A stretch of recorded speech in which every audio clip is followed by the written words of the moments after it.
driver off the deck for Corey Connors. Here's driver off the deck for Victor Hovland. So the driver off the deck. I know you would try this, right? Oh my, what a shot. Just to be able to hit it off the deck and get that thing down and fly it in running. You have to put your foot on the gas. You pull out the driver off the deck and you put it on the green all the way up the hill.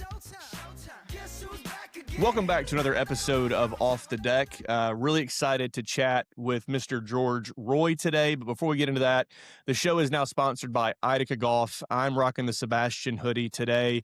Love what everything that they are doing over at Idika Golf. That is idaka.golf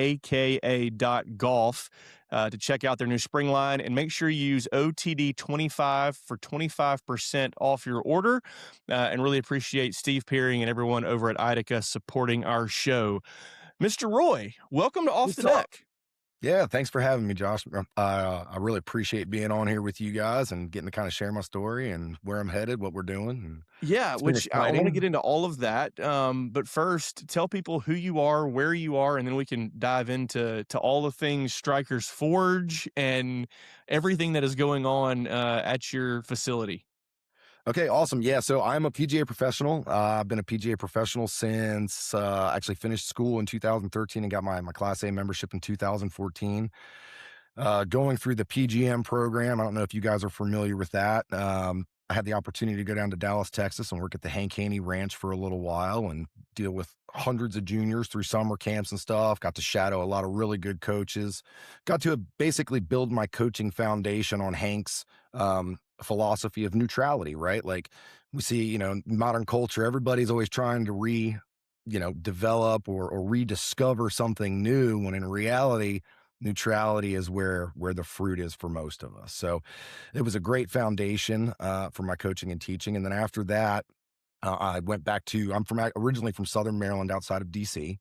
And I wanted to do something to give back. And so I got tied in with Jim Estes. He's a PGA professional up in the DC area. He's also a co-founder of the Salute Military Golf Association. So I come from a military background, family military background. Our family has served in basically every branch. My grandfather was actually the commanding officer in the Coast Guard in Kodiak Island. So the American patriotism it's something we're very proud of, right? And after I learned how to teach, I wanted to be able to give back. I had kind of cleaned my life up a little bit by the time I got to college, okay? Grew up a little bit, stopped being crazy. And that was one of the things that I wanted to offer. I wanted to get involved. And so got involved with them, and we did rehabilitative golf with wounded veterans that were going through what's called a WTU. It's a Warrior Transition Unit. Excuse me. At the time, guys were still coming back from Iraq and Afghanistan with severe debilitating injuries. And we used golf as not only a mental rehab program, but also one for physical rehabilitation. And so that kind of changed my coaching theory, right? So I went from Hank Haney, which was we're looking for neutrality, to this adaptive style of golf where I've got a double amputee in front of me, or I've got a guy who's been hit by an IED and he's got 6 or 7 fused vertebrae, or we're missing fingers or a hand, right? And so now I'm totally unequipped based on what my current standing was. I was totally unequipped to be able to help those guys, so I thought. And now we're starting to see the fruit of what I kind of got into 10 years ago, which is the matchups, right? You hear coaches talking about swing your swing now, and there's definitely some truth to that. But at the end of the day, we got to make sure that matchup is optimizing both physics and geometry so that we can play our best golf. Okay. And so after getting into the adaptive side of the golf, I started to notice that not only could these guys that, are missing limbs or are on prosthetics or are in wheelchairs, not only can they develop skill, but once they start to develop skill, it actually develops at a very rapid rate. And I couldn't figure it out. It's almost like superhuman type development compared to the average golfers that I was used to working with. And so I started to dive into the white papers a little bit. And when something like that happens, right? Like let's just say you lose an arm, okay? The portion of that brain, right? The synapses and everything in your brain that used to be dedicated to that function and that movement are now actually redirected. Okay. And your brain actually changes both in form and function, meaning there's physical changes and functional changes that can be What? tracked, right? Yeah, it's wild. So these guys that are already going through these types of rehabilitative programs essentially are already conditioned to that type of development. So when we get into the skill development side of something, they can actually acquire those skills at a very quick rate. And it didn't quite make sense at the time. But then I started looking into, some sports psychology stuff and neurophysiology and stuff. And when you see how the brain actually develops, when we create, and actually this has been recorded now. If you've ever, there's a video of two neurons actually creating a synapse under like an electromagnetic microscope. And the synapses actually kind of go together and then like bang, they click. And now we've got that new neural connection.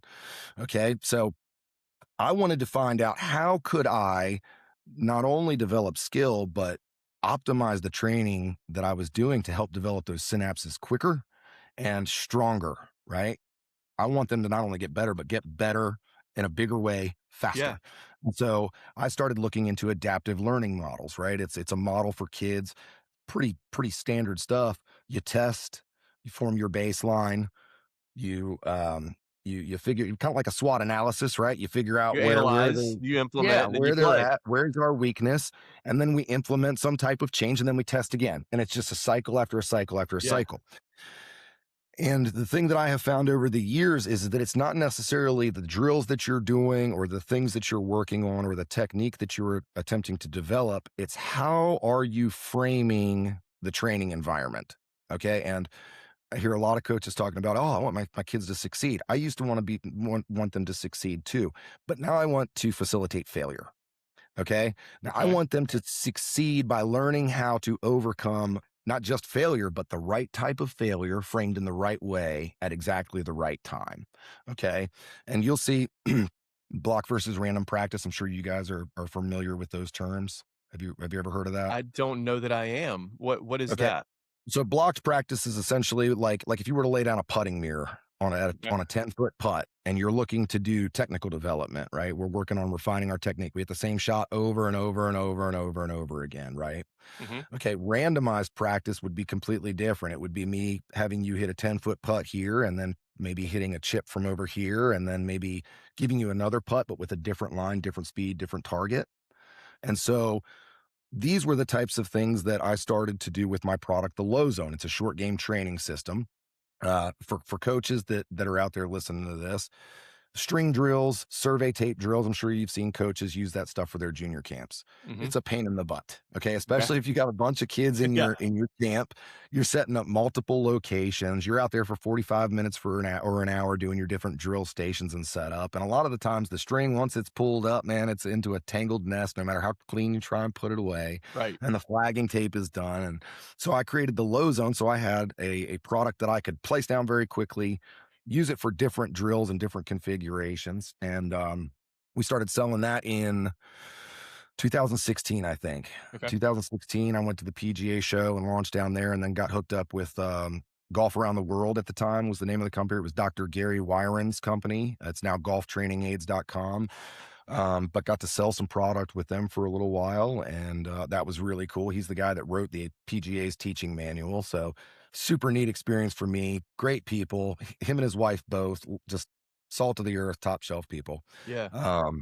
But it was pretty cool to be there, working hand in hand and having this guy's a Hall of Fame instructor, and he's using my product and enjoying my product and all those things. So did you develop this while you were in Maryland? I did. I actually developed it while I was in college, and then it went through a couple of iterations. That's cool. Once I realized that I could change coloring to enable it to do these different configurations. That was patenting and all that stuff. And so I sold product into, I think we're at 14 countries. It's been used with a couple national teams. I've had the opportunity to coach a couple guys that have gone on to represent the U.S. teams in that wounded military field. I've gotten to watch one of my guys tee off in front of the president with his service dog right there. Super cool. Got to caddy for him. That was actually down at Trinity Forest. I got to meet Ben Crenshaw and the Shark and Ricky Fowler. That's cool. Jimmy Walker and all those guys. And I'm walking around with a bib with my boy's name on the back. It was super neat. But yeah, so after after all that, we were in Florida. I was teaching out of 2 courses at the time, one in Palm Coast and one in St. Augustine.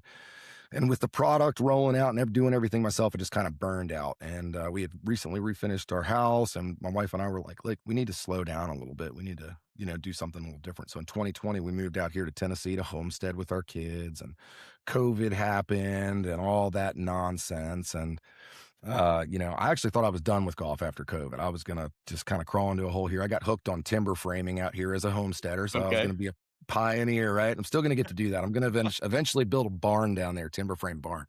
But yeah, there was a golf course here in town that was struggling, and I tried to get my foot in the door, could never get a hold of the owner and stuff. And eventually, our county lost the only golf course here, which was a former Golf Digest Top 100.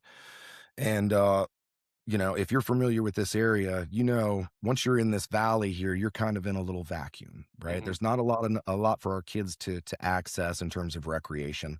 There's definitely no golf. And so my wife was ready for a change, and she was ready to leave her job. I said, "Okay, well, like let's create a golf academy. Like I know this. I'm damn good at it. I can reimagine what everybody thinks a driving range is supposed to be, not only build a driving range facility, but build one that incorporates all of this stuff that I know about skill development, all of this stuff that I know about different types of variability training and the adaptive learning model." And so, yeah, I started cutting trees down in January of last year. I have gotten to run a bulldozer by myself now for the first time. It was so dope. Like, I loved that. And yeah, it's neat. I don't know how much Ryan has told you about the facility here, but it's basically a shot grid. If you were to imagine the average driving range, I would kind of compare it to an indoor shooting range if you shoot Mhm. guns, right? Yeah. Yeah. You're kind of in your lane, and you might have 1 or 2 targets down that lane, and there's not a Right. whole lot of variability. There's not a whole lot of cognitive activity going on because you're not being challenged, right? And then you come to my place, which is like the precision rifle range. Okay. I've got 56 targets inside of 200 yards. That It is is meant, nuts. yeah, dude, it's dope. It's dope. Well, the really cool thing is it's all based off of statistics too. So I won't Okay. get totally into that secret side of it, but it sets up like a grid, and there are points of standard deviation based on target placement. There's elevation change from level to 35 feet in the air. So now we're talking about effective slope ranges, Mhm. right?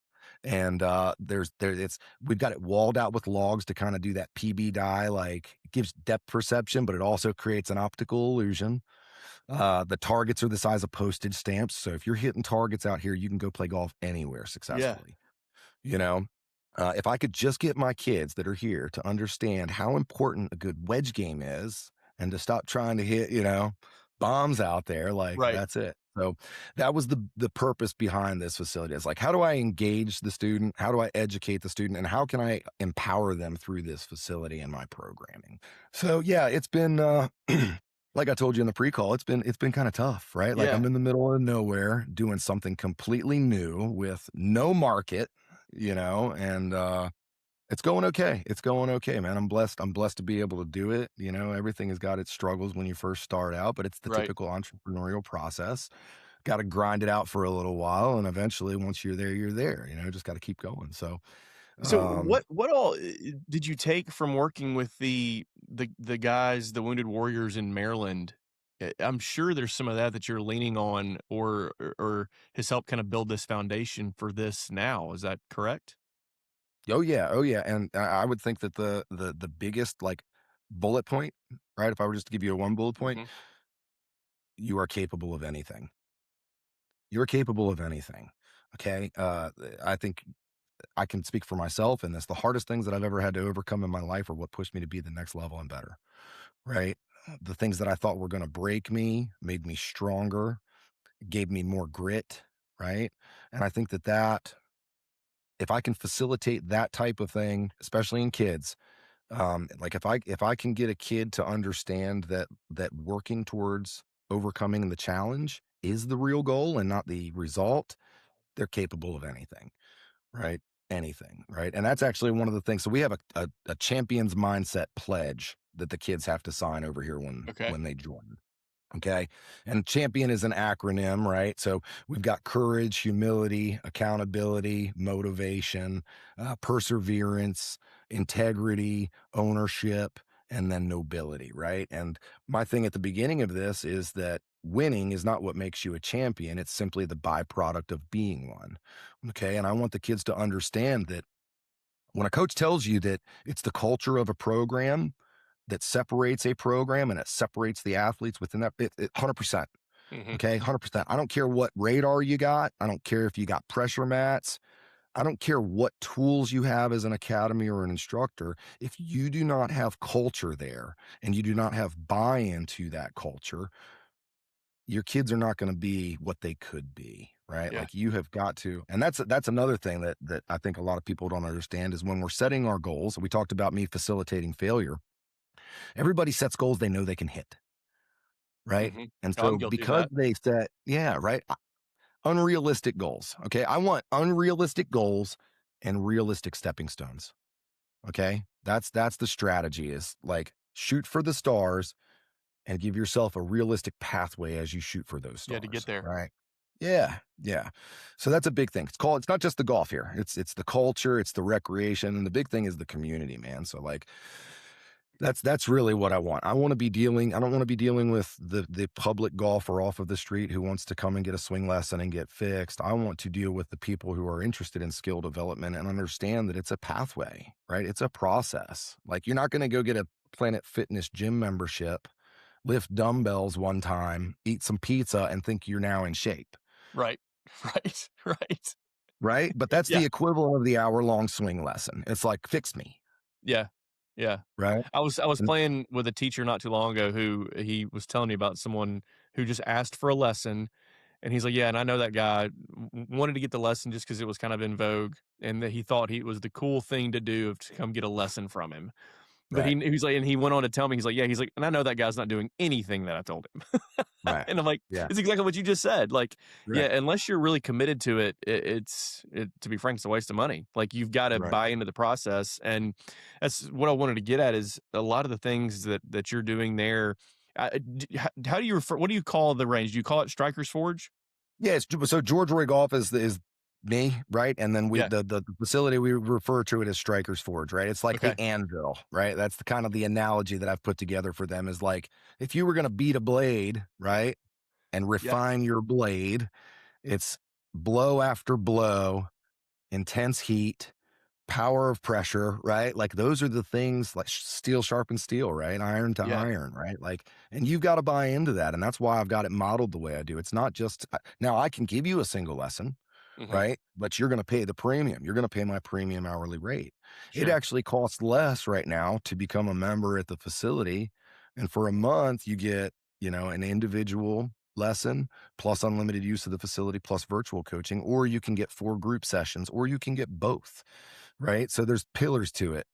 Obviously as a teacher, I'm looking to engage, to educate, and to empower. Right. But the training side of it, there has to be pillars as well. So the individual instruction gives me the opportunity to work on technical development.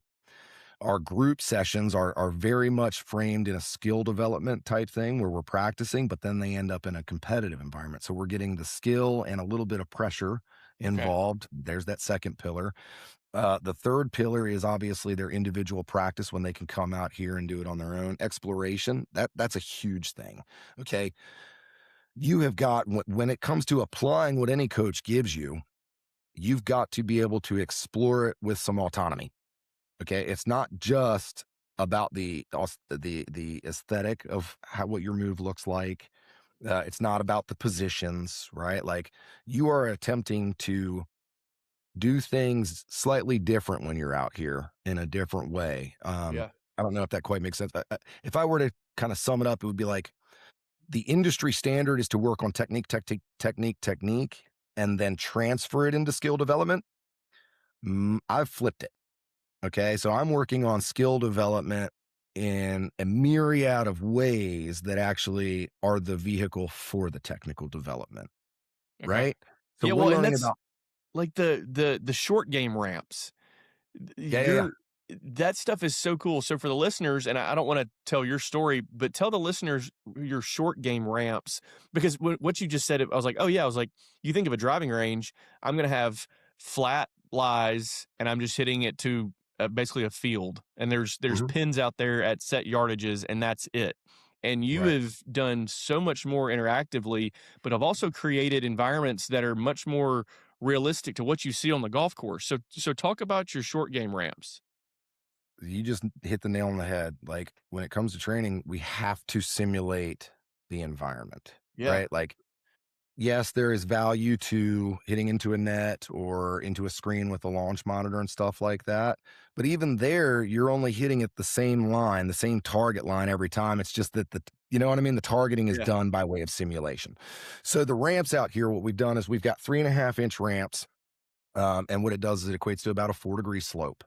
And the short game is my specialty. I love, putting, anything wedges, anything ball striking. You know what I mean? 200 yards and in, like I said, my facility, Yeah. it's about shot making. It's not just about swinging the club. It's about shot making.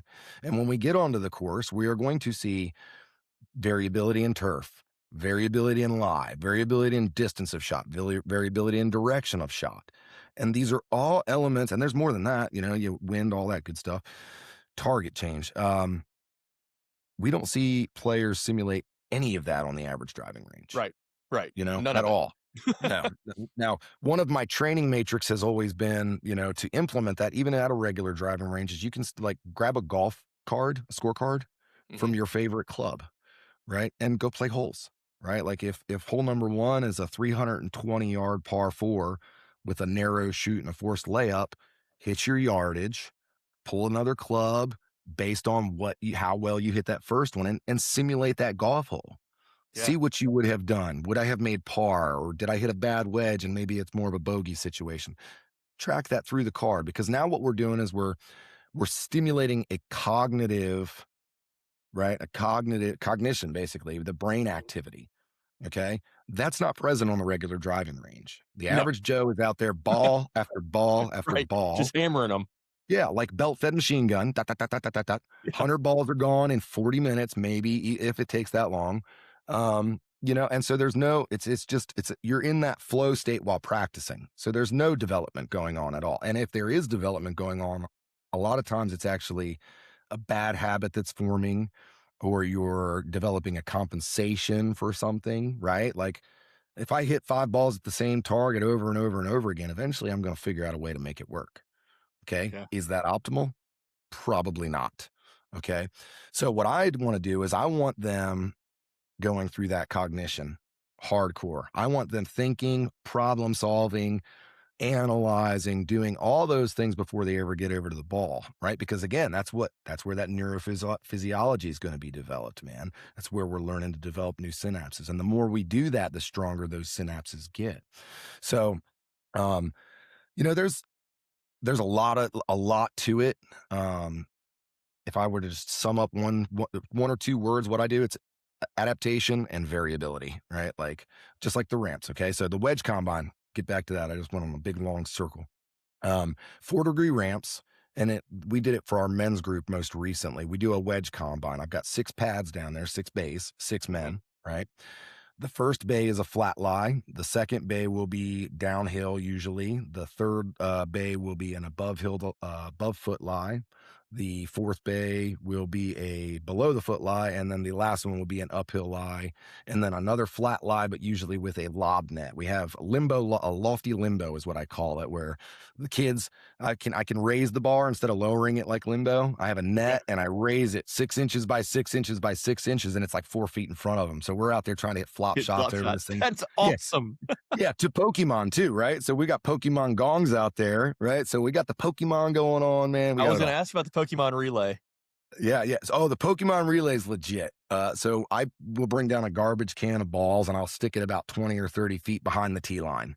The kids get 1 ball at a time, right? Because I want gapping in between the reps. Okay, that's a big thing for any practice. You want some gapping so that you've got the opportunity to analyze what just happened. Again, we're developing that cognition.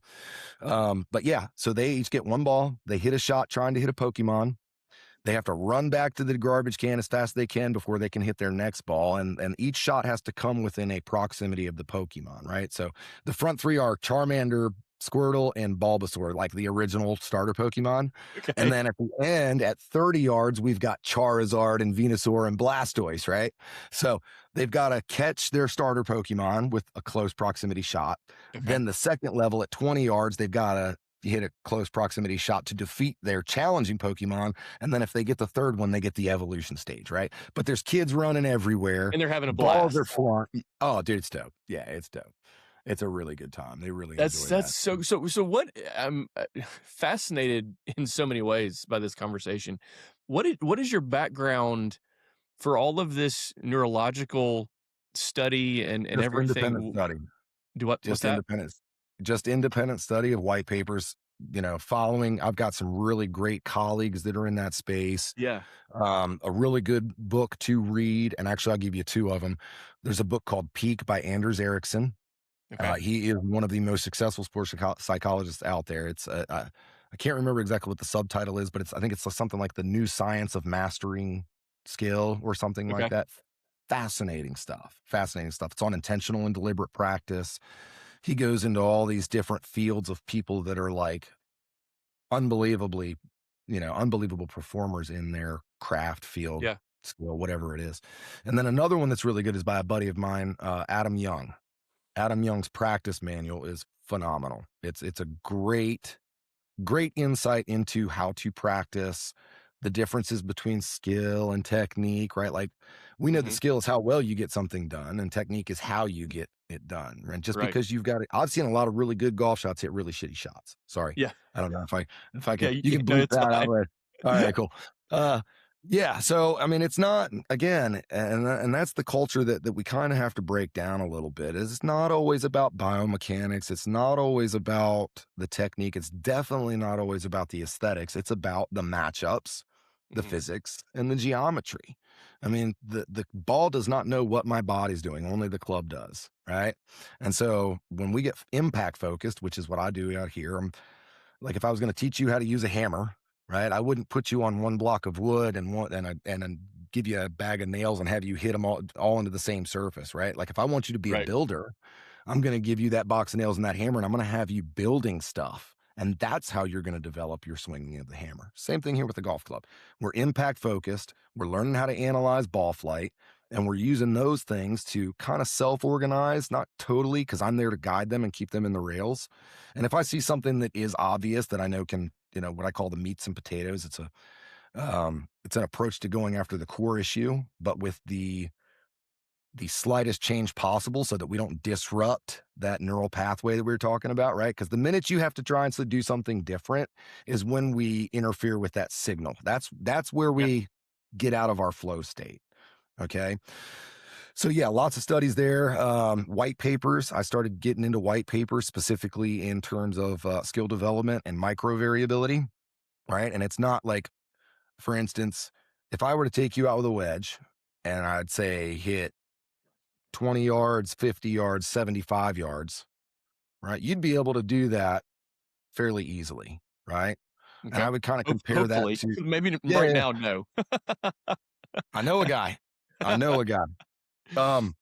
So if you've got it, are you familiar with like music? Are you a musical talented guy at all? I mean, I'm familiar with music. I You can't read sing? music. Okay. I like music. Scales, normal scales, basic scales, No, do, re, not a mi. clue. Huh? Okay. No. So like your normal scales where you go note by note. Okay. Do, Yeah. re, mi, fa, Yeah, so. yeah, Okay. yeah. Okay. So that's how I would kind of compare that normal progression of 20 to 50 to 70, right? Large gaps, right? Okay.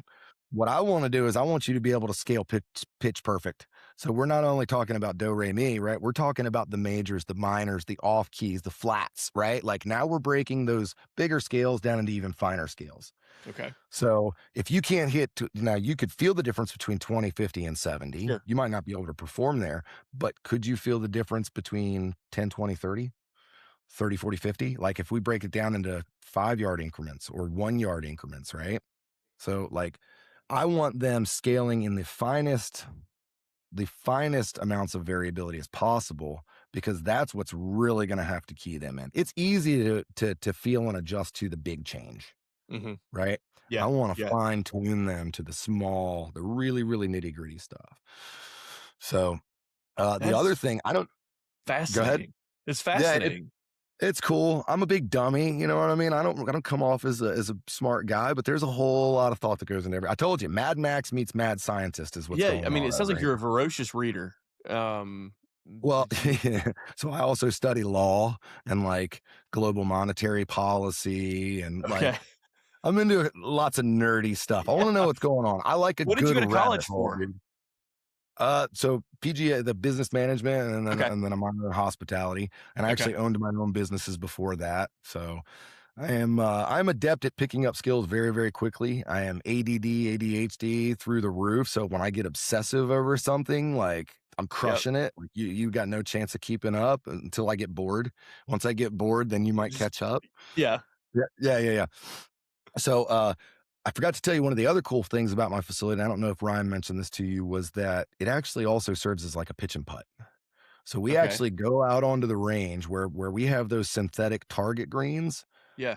Those actually serve as tee boxes too. So we'll go out there and hit from green That's to green to cool. green, up and down the hill, back and forth and across. Okay. Now the really cool part about that is when I get this putting green done, we'll be able to play a full 9 holes out there from the different target green locations into the synthetic green.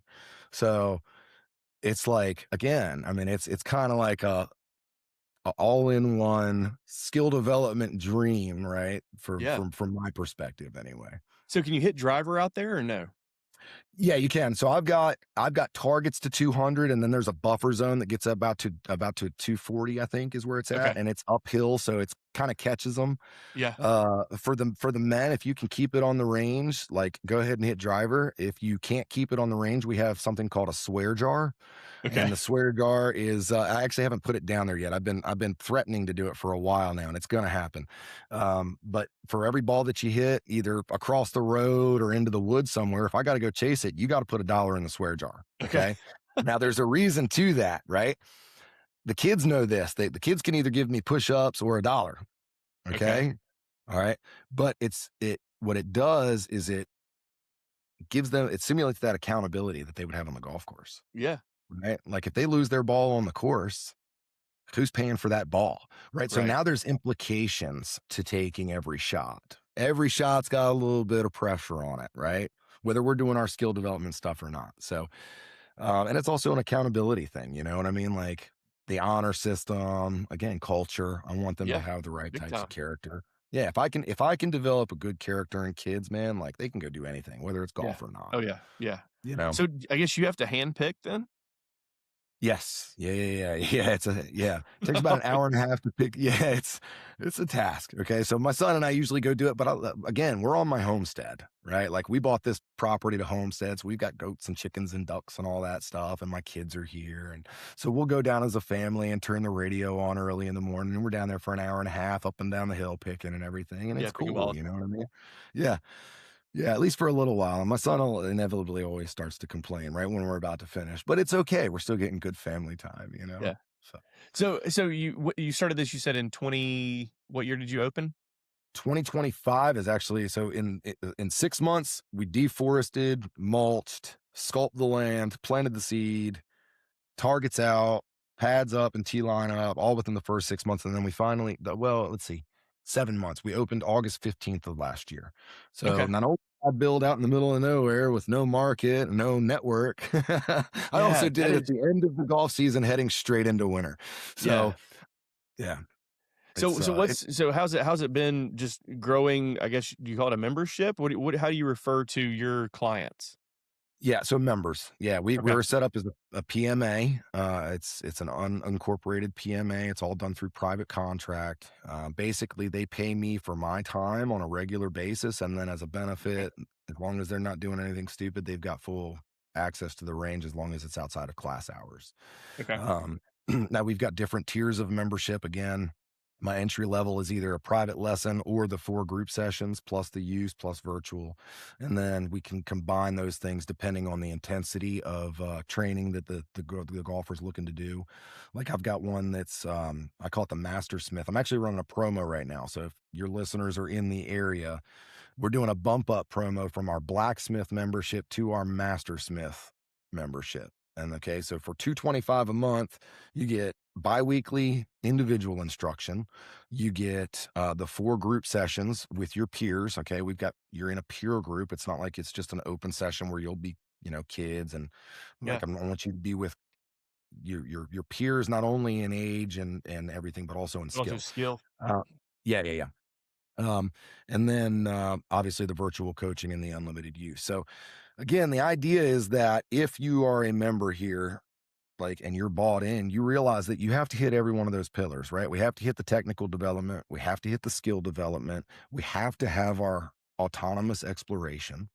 And then the fourth pillar for what we do with the members is testing. We do on-course testing. So once a month, we do a short game shootout. Okay. And basically, I have the course set up as par threes, 9 holes, par threes that range in differences in yardages from the flag. So level one, 25 to 50 yard range. But it's all variability again. Like, so when I set a tee up, it's not going to be just in the middle of the fairway at 25 yards. You could be And it's at not going to be 25 flat either, yards. is it? No, not at all. Not at all. And the chances are you're going to have to deal with turf too, right? So maybe downhill and above the foot over a bunker to a short-sided pin from 25 yards, right? Yeah, yeah, yeah. We actually just had a testing session, and I had a couple of my high schoolers. They were real cocky, right? I have one kid that he's been with me for about 6 months, just started getting into competitive golf last year, and he's actually doing really well. He's a good kid, very disciplined. He's smart.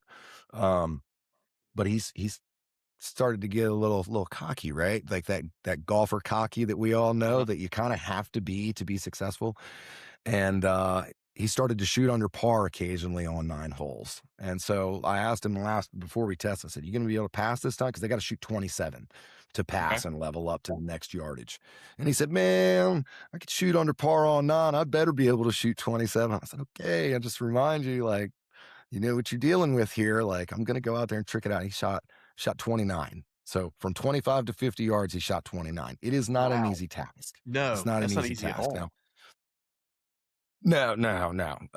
And it's set up that way, right? I want it to be fun. Again, I want it to be realistic, but I want it to be them overcoming a failure, right? Like, I don't want them going into it like that thinking, "Oh, I got this." I want them knowing very seriously that they're going to have to perform at a high level, just like they're going to feel like when they're on a golf course in a competitive environment. Yeah. All right. So that simulates that competitive environment type of it. And that's my fourth pillar there. But yeah, it's been good.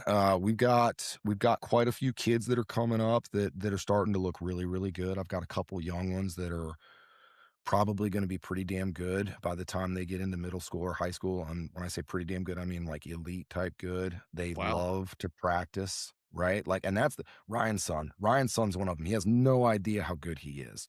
And the kid just genuinely loves to practice and loves to challenge himself. Those two variables right there, man, if I can get a kid to buy into something and engage themselves where they like to practice and they can embrace the challenge, done deal. Yeah. Done deal. Right. And that goes for everybody, not just kids, man. Like, even me at 42 years old, I've got to push myself to break through barriers all the time. Like, this has been a huge one for me. I tell all my kids we're forged in adversity, and I'm dealing with the same adversity they're dealing with, just shaped in a different form. Yeah, right different now, way. So you Yeah, but recently had someone. blessed to be tested. You know what I mean? I'm blessed to be tested. Yeah, for sure. So you recently had someone come to you who had only hit 45 golf balls in their life. Yes. Yeah. And So you this had, is I think, is it 3 months to get them ready for a bachelor party? he's going to a bachelor party in July, and he's an athlete, no, not baseball or anything like that. So, I think he played maybe a little bit of baseball when he was really young, but Okay. mostly basketball. And I got him out here, and that is going to be the challenge. I want to see if this works. If I can get him down into the 90s, just into the 90s in 3 months, I think I can set some light bulbs off in people, right? Yeah. And the big thing is like, this is kind of the first taste. I mean, yes, it's my happy place. It's where I want to be, but this is the first taste of this type of facility design, right? And so my next move, like, I would love to be able to find a course architect or a designer, golf course designer that would buy into the training side of this and implement it into a training facility at a club. That's Oh, the yeah. next step, because I'm Top Golf, watch your ass, like, because the Forge, right? The Forge is where it's at, right? That's kind of where I'm at. You know what I mean? And I don't have to charge you $400 for alcohol and a couple bays for a couple hours. You know what I Right. mean? Like, that's the Right. whole thing. If I wanted to be able to offer world-class training at a friendly neighborhood price, you know, that's probably sounds stupid to a lot of the business people out there. But again, I'm not out here to be rich. I'm out here to develop community. I'm out here to help golfers play better. I'm out here to grow the game, Yeah. you know, and I want the practice and the training to be just as much fun as teeing it up. You know, Yeah. that's the Yeah. big thing. Which I am. People ask me all the time, like, well, where do you practice? Because I play most of my golf wherever I have a friend who's a member, and sometimes public tracks. I don't practice a lot. I'm not, because kind of like you've said, I don't know how to practice with a purpose. That's not something that I do very well. I don't want to go stand on the range and bang a bucket of balls. That does nothing to interest me at all. Like, that sounds miserable, actually. Yeah. Um, Yeah. I'm thinking about putting a putting green in at my house because I love to putt, and Mhm. that's casual enough that I could have some people over. We can have the game on and we can be putting, but I do not know how to practice with a purpose, and I think it's a detriment to my own golf game. Oh, And yeah. I think that's largely because I'm not entertained like I would be at your range, because having goals to accomplish other than just, hey, let's try and hit the same wedge straight 125 yards 10 times in a row, that does nothing for me. But if I know Right. I've got to catch Charizard, like that Right. could be a lot of fun. Oh, it's a blast. And we've actually got a couple shots. Like, I left one pine tree up. It's at about 70 yards, 65, 70 yards. And it kind of creates a tunnel on the left side to a couple of the gongs and Okay. blocks off. Like, I've got one green that's at 100 yards and plays 121. 35 feet up on top of some boulders, right? And one of Okay. my favorite shots is to make them go down to the end of the tee, the right side of the tee range, hit it around this pine tree on the left, and curve it with a 5-iron all the way to the 121, right? So Wow. again, it's not, yeah, it's a wildly crazy shot. It's a Yeah. ton of bend into the ball. Which you have But if never I, seen on a driving range. That does not exist on just a regular driving range. no, you know why the average driving range exists? Legitimately, Why? ease of maintenance. Makes Ease of sense. maintenance. They want to be able to pick it quickly. They want to be able to cut it quickly. My model does not do that, right? Like, my model creates work, but again, it's so worth it for the training environment that it creates. I mean, Yeah. it's second to none in my opinion. You know, So for anybody that's in the Sequatchie Valley area, I guess you're what, west of Chattanooga by how far? I'm almost right on the backside of Signal Mountain. Depending on where you're at in Chattanooga, like if you're in the Hickson area, you know, the west side, Chattanooga, kind of north side of Daisy, that kind of area, like 25, 30 minutes. If you are over on the east side of Chattanooga, let's say like Harrison, that area, I've got a couple members that come over here from there. I think it takes them about 50 minutes. Okay. So it's not terrible as long as you get the traffic at the right time. I mean, I'm sure you know, 24 is a nightmare from what Yeah, I 24 is a understand. disaster. Yeah, so even coming over the mountain can be, though.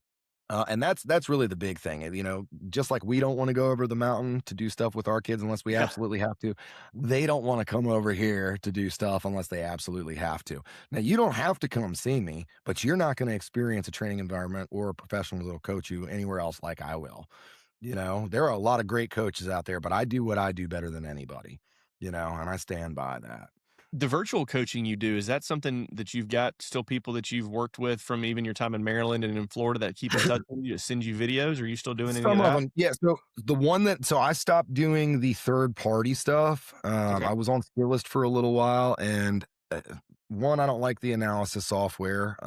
Two, I don't like being grouped up with a bunch of professionals that, you know, it's marketing. Yeah. When there's 5,000 different coaches on there, it's about marketing and all that stuff. Plus, I found out they were all marking up lessons after I had marked up the lesson to account for this stuff. So now what I'm going to do is I'm actually going to do a limited number of people. I've got one professional that it's basically, you text me your video as long as it's in the right format. I plug it into my XView software, which was able to beta test with them, and then also now a brand ambassador. Phenomenal 2D to 3D software. Point Shoot.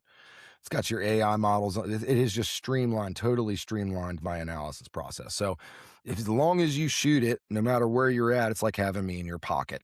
You give me a decent angle, right? Give me the right frames and make sure that you capture everything within the frame. And in 15, 20 minutes, I can analyze it and have it right back to you while you haven't even left the range. So Nice. Okay.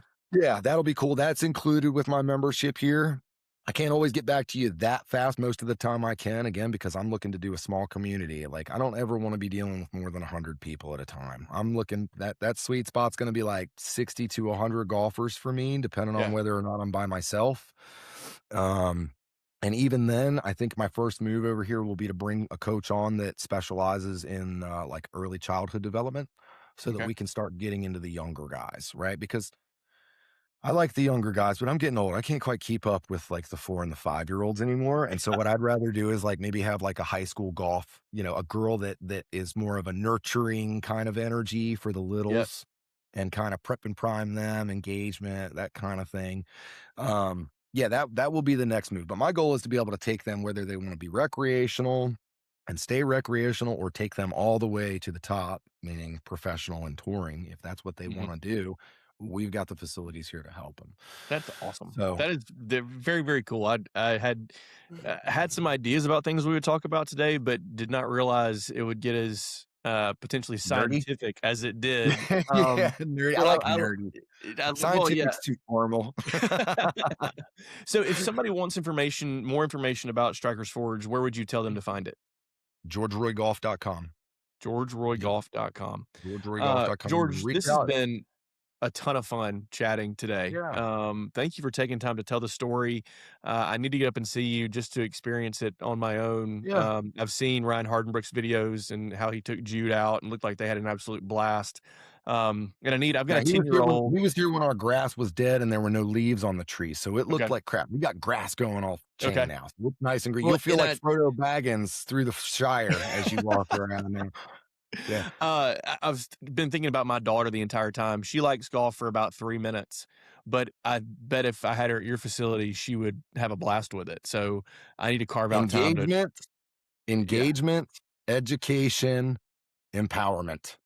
Those are the 3 main things to the solution. If you are going to be working with kids, you are not going to be able to educate without engagement, and you're not going to be able to empower them without either the other 2, the engagement or the education. So nail that down, right? Like that's first thing is we're going to make sure she's having fun, right? Second thing, once she's having fun, is we're going to figure out how to frame fun in a way that she can learn and explore, right? So that's the key. Get her out here, man. Come on up and we'll get you a bucket of balls set up and maybe we'll take you guys out onto the shore course. Let you see what it's all about. That would be a ton of fun. We will definitely make that happen. George, thanks for taking time to come on the show.